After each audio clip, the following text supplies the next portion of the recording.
Hi friends, welcome to film revive. ఈ రోజు మనం మాట్లాడుకున్నాం Mazaka movie review. Hero Sundeep Kishan, Rao Ramesh. ఇంకా ఈ సినిమాలో అసలు ఏముంది, ఏం లేదు, ఎలా ఉంటుంది, జనాలు ఏమంటున్నారు, ఆల్రెడీ 2 రోజులు అయిపోయింది కాబట్టి టాక్ తెలిసే ఉంటది. కానీ మన నుంచి ఏం ఎక్స్పెక్ట్ చేస్తారో ఆ విషయాలు, ఆ వివరణ, ఆ విశ్లేషణ అవన్నీ ఉంటాయి. మీరందరూ లైక్ చేసి సబ్స్క్రైబ్ చేయండి ఛానల్ ని. ఇంకా ముందుకు తీసుకెళ్దాం, మనం అద్భుతమైన వీడియోలు చేద్దాం. ఇంకా మూవీ విషయానికి వెళ్ళేటప్పటికి ఈ సినిమా గురించి చెప్పే ముందు మీకు చిన్నప్పుడు నాకు ఒక ఇన్సిడెంట్ జరిగింది, అది చెప్పాలి. చిన్నప్పుడు ఒకసారి కబడ్డీ గేమ్ ఆడేటప్పుడు కోరుకుంటున్నారు, నేను అప్పుడు లేను. కొంచెం అంతా అయిపోయిన తర్వాత లాస్ట్ లో 2 persons ఉన్నప్పుడు నేను వెళ్ళాను.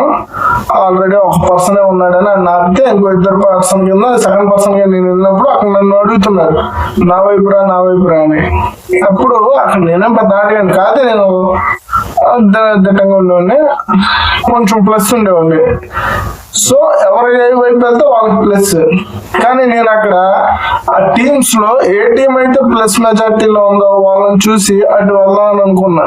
ఆ 2వ చిన్న టీం వాళ్ళు అడిగారు నన్ను రమ్మని, నేను వెళ్ళలేదు. ఇంకో పెద్ద టీం లోకి వెళ్ళాను. యాజ్ యూజువల్ ఆడాం, పెద్ద టీమే గెలిచింది, ఆ చిన్న టీం ఓడిపోయింది. నేను అది అట్లా ఓడిపోయిందంటే నేను రైడ్ కి వెళ్ళాను. ఫస్ట్ రైడ్ లో నేను 6 points కొట్టాను. నెక్స్ట్ రైడ్ 2, లాస్ట్ రైడ్ కి ఇంకా వాళ్ళు ఇటు వచ్చినప్పుడు 1, మనోడు అటు వెళ్ళినప్పుడు 2 అయిపోయింది. 3 మ్యాచ్ అయిపోయింది. అప్పుడు నేను చాలా ఫీల్ అయ్యా. మన పొటెన్షియల్ ఉన్నప్పుడు ఇలాంటి చిన్నదానికి వెళ్ళినప్పుడు వాళ్ళని సపోర్ట్ చేస్తుంటే కనీసం గెలిచినా గెలవపోయినా కనీసం మరి 3 rounds అయితే ఓడిపోగా మనకు అవకాశం ఉండదు కూడా, చిన్న వాళ్ళకి ఎందుకు చేయలేకపోయాం అనే ఫీలింగ్ అది ఉండిపోయింది నాకు. సో అది ఎప్పుడు నాకు రిఫ్లెక్ట్ అయింది. ఏ సిచ్యువేషన్ వచ్చినా majority accept the small thing, అది పాస్ అవని ఫెయిల్ అవని నేను దాన్ని అలా స్మాల్ వైపు వెళ్ళిపోతా ఉంటాను. అట్లాగే ఈ సినిమా కూడా ఒక అద్భుతమైన కథ అండి, ఎక్స్ట్రాడినరీ రైటింగ్. అంటే ఈ కథ అనేది కాదు కానీ అది అద్భుతమైన పాయింట్. ఆ పాయింట్ ని ఎగ్జాక్ట్ గా టచ్ చేసి, ఆ పాయింట్ ఎగ్జాక్ట్ గా రాసి ఎక్సలెంట్ గా పిక్చరైజ్ చేసి, అక్కడ పిక్చరైజేషన్ లో క్యారెక్టర్స్ వీళ్ళు పెట్టాలి అనుకున్న క్యారెక్టర్స్ అక్కడ లేకపోవడం వల్ల ఉన్న క్యారెక్టర్స్ వాళ్ళు 100కి 200% న్యాయం చేస్తున్నా సరే ఎక్కడో మిస్ఫైర్ అవుతున్న ఫీలింగ్ మనకి. అది ఎట్లా ఉంటది అంటే, మన సినిమా చూసే ఉంటాం మనం. ఈ పెద్ద సైన్స్ పీపుల్ రాకపోతే ఆర్ట్స్ ఫైటింగ్ గేమ్ ఆడడానికి వెళ్ళిపోతారు, దోలు తీరిపోద్ది అందరికి. రక్తాల్లో ఉన్నప్పుడు సెకండ్ ఇంటర్వెల్ అది గేమ్ లో సెకండ్ ఇంటర్వెల్ అప్పుడు సైన్స్ బ్యాచ్ వస్తారు.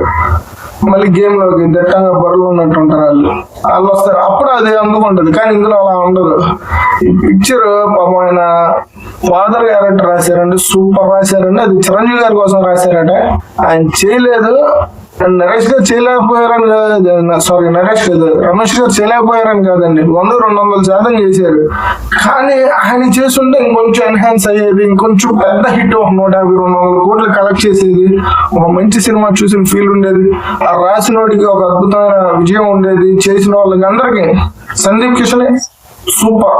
అక్కడ హీరో ప్లేస్మెంట్ తప్ప, అంటే పెద్ద కథ క్యారెక్టర్ ప్లేస్మెంట్. రమేష్ గారు కాకుండా చిరంజీవి గారు, వెంకటేష్ గారు ఆ సీన్ లో మీకు కనిపిస్తారండి. చిరంజీవి ఆ సినిమా నేను చూస్తుంటే అసలు చిరంజీవి కనిపిస్తున్నాడు. అమ్మాయి ఏంట్రా ఈ క్యారెక్టర్, ఇంత అద్భుతమైన క్యారెక్టర్ చిరంజీవి చేస్తుంటే సిగ్గుపడతాం, వెనకాల కొలకటం, హీరోయిన్ వెనకాల పడే సీన్లు కానీ, ఫాదర్ కి కొడుకు ఉండే సీన్లు, పోలీస్ స్టేషన్ లో ఉండే సీన్లు, ఫ్రెండ్ తో ఉండే సీన్లు, అబ్బో ఎన్ని సీన్లు అండి, ఎన్ని ఎంత అద్భుతాలంటే అవి పెద్దగా రీచ్ అవ్వట్లే జనాలకి. ఎందుకు రీచ్ అవ్వట్లేదంటే అక్కడ పర్సన్ మారిపోయేటప్పటికి దాన్ని చూసే విధానం మారిపోయి అంత అద్భుతం మనకు రుచించలేదు. ఫర్ ఎగ్జాంపుల్, ఒక అమ్మని చూస్తే పట్టబుద్ధి వేసిద్ది, ఒక అమ్మని చూస్తే కొట్టబుద్ధి వేసిద్ది అన్నట్టు అద్భుతమైన సందర్భాలని ఎంజాయ్ చేయలేకపోయాం. అలాగే వీళ్ళెవ్వరూ దానికి తగ్గ న్యాయం చేయలేదని కదా, 100-200% చేశారు. అయినా సరే అక్కడ ఇంకా పొటెన్షియల్ ఉంది, అక్కడ ఇంకా అవసరం ఉంది, దాన్ని చూసుకోలేకపోయారు. అదొకటే మైనస్. ఇంకా సినిమా సందీప్ కిషన్ 30వ సినిమా. అసలు ఆయన అట్లాంటి సినిమాలు ఎలా చేస్తారో అర్థం కాదండి. ఆయనకు ఒక డిఫరెంట్ క్యారెక్టర్ ఉంటుంది. అసలు ఒక రిజిస్ట్రేషన్ డైలాగ్స్ ఉండవు, ఒక రిజిస్టర్డ్ యాక్టింగ్ మాడ్యులేషన్ ఉండదు. ఆ సైడ్ క్యారెక్టర్లు ఎలా చేస్తుంటారో సందీప్ కృష్ణ అలానే చేసేస్తుంటాడు. ఆ కాస్ట్యూమ్స్ లో కూడా కనీసం జాగ్రత్త ఉండదు. అసలు ఇంత జాగ్రత్త లేకుండా అసలు ఇంత కాలం 30 సినిమాలు చేయడం అంటే మాటలా అని అనిపించింది. చాలా గొప్పవాడండి ఆయన. ఇంకా రావు రమేష్ గారికి అద్భుతమైన క్యారెక్టర్ వచ్చింది, లైఫ్ టైం క్యారెక్టర్ ఇది. సూపర్ చేశారు ఆయన.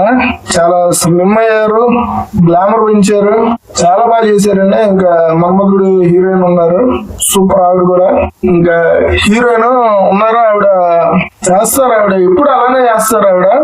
ఆవిడకి నెగిటివ్ షేడ్ క్యారెక్టర్లు ఇస్తే కొంచెం ఎక్సలెంట్ అయిద్దాం, ఎందుకంటే కన్నులు వచ్చాయి సినిమాలో తప్ప ఆవిడ ఎప్పుడు కొంచెం గొప్పగా అనిపించలేదు నాకు.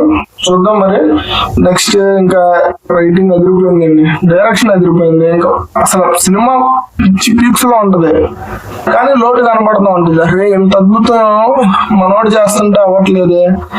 అక్కడ క్యారెక్టర్ ని అది బాధ చూసేటప్పుడు మీకు కలిగే ఉంటది.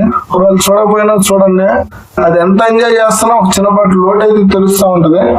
ఇంకా సందీప్ కిషన్ గారు కొంచెం ఆ డ్రెస్సుల మీద ఆ డాన్సులు వేసేటప్పుడు డాన్సర్లను కొంచెం ఒక అడిగి వెనక్కి పెట్టు, కొంచెం కలర్ ఎక్కువ మంచి హైలైట్ అయ్యే బట్టలు వేసు అసలు చేయండి సార్. మీరు బ్యాక్ వాళ్ళతో కలిసిపోతున్నారండి. అది ఎప్పుడు కాదు ఎప్పటి నుంచో కలిసిపోతున్నారు ఆయన. ఏమన్నా ఉన్నాయి ఈ సినిమాలో బ్యాడ్ గా అంటే బ్యాడ్ గా కాదు కానండి. ఫస్ట్ హాఫ్ పిచ్చెక్కిపోయిందండి. సెకండ్ హాఫ్ లో సాంగ్ పెట్టారు, మన ఫ్లోక్ సాంగ్ యూట్యూబ్ లో బాగా హిట్ అయింది కదా, రాములమ్మ సాంగ్. అది పెట్టారు ఆల్రెడీ. అది ఫీల్డ్ లో చేసిన సాంగ్, మనం చూసాం ఫీల్డ్ లో చాలా సార్లు చూసాం. వీళ్ళు చేసినప్పుడు దాన్ని ఏదైనా ఒక సెట్లు వేసి కొంచెం రిచ్నెస్ క్రియేట్ చేసి ఉంటే బాగుండేది. ఇల్లు కూడా తీసుకెళ్లి ఆ పొలాల్లో గెంటారు, అది కొంచెం నచ్చలేదు. ఇంకా క్లైమాక్స్ లో ఒక సాంగ్ ఉంటుందండి, మాస్ సాంగ్, మంచి సెట్లో గిట్లో అదిరిపోయింది ఆ పాట. అసలు ఆ పాట చూసేటప్పుడు కూడా రే ఇక్కడ కానీ చిరంజీవి ఉంటే అల్లాడిపోయాయి కదా స్టెప్పులు అనే బాధ వచ్చింది.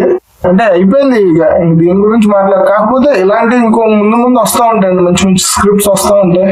అలాంటి పెద్ద వాళ్ళు ఎంజాయ్ చేసి సెలెక్ట్ చేసుకొని చేస్తే ఆడియన్స్ ఎంజాయ్ చేస్తారు. అవేనండి కావాల్సిందే. ఏదో గాడ్ ఫాదర్ కొత్త సినిమాలు వస్తుంటాయి, సినిమాలు అట్లాంటివి జనాలు ఎంటర్టైన్ చేసిన వాళ్ళే నిలబడతా ఉంటారు. నిలబడిపోయాం కదన్నా అని అనుకుంటాం కాదండి. నిలబడిపోవడం అంటే గుర్తుండేటట్టు చేసుకుంటూ వెళ్ళిపోవడం ఏదైనా మంచిది. సందీప్ కృష్ణ అందుకే గొప్పడు అయిపోతున్నాడు. ఆయన గొప్పడు అవుతున్నాడు అంటే ఇందుకే ప్రతిదీ చేస్తారు ఆయన. ఇంకా ఇది రీసెంట్ గా ఒక ఇంటర్వ్యూలో చూసాను, నేను 30 takes తీసుకున్నానండి ఫస్ట్ సీన్ చేయడానికి రావణ్ లో అని చెప్పారు ఆయన. ఇది ధనుష్ గారి సినిమాలో. అది ఎందుకు తీసుకొని ఉండుంటారని నేనైతే అనుకుంటున్నా. ఆయనకి పేపర్ లో హీరో అని చెప్పారని పాపం. ఆ సీన్ కి వెళ్ళాక కూడా ఫస్ట్ సీన్ నేనే హీరో అనుకొని చేస్తా ఉంటే 30 సీన్ల తర్వాత ఆయనకి అర్థమై ఉంటది హీరో నేను కాదు, ధనుష్. అదో ఇంపార్టెంట్ రోల్, బ్రదర్ రోల్, అట్లానే చేయాలి, అంతవరకే చేయాలి అని చేశారు, సక్సెస్ అయ్యారు. అట్లాగే ఆయనకి ఎంతవరకు చెప్తే అంతవరకు చేస్తారు, మనమే చేయించుకోవాలి. Thanks for watching. మీరు అందరూ చూడండి, ఈ సినిమా బాగా ఎంజాయ్ చేస్తారు. ఎక్సలెంట్ ఉందండి సినిమా. కొన్ని పాటలు కొన్ని సందర్భాల్లో వాళ్ళు సెట్ అవ్వలేదు అనే ఫీలింగ్ తప్ప extraordinary movie. I enjoyed a lot. You will be enjoy a lot. Thanks for watching. ఇంకా రేపు సండే ఉంది, నెక్స్ట్ వీక్ అంతా ఉంది. థియేటర్కి వెళ్ళి ఎంజాయ్ చేయండి. థియేటర్లో ఎంజాయ్ చేసే సినిమా OTT లో పెద్దగా ఎక్కదు. Full fun.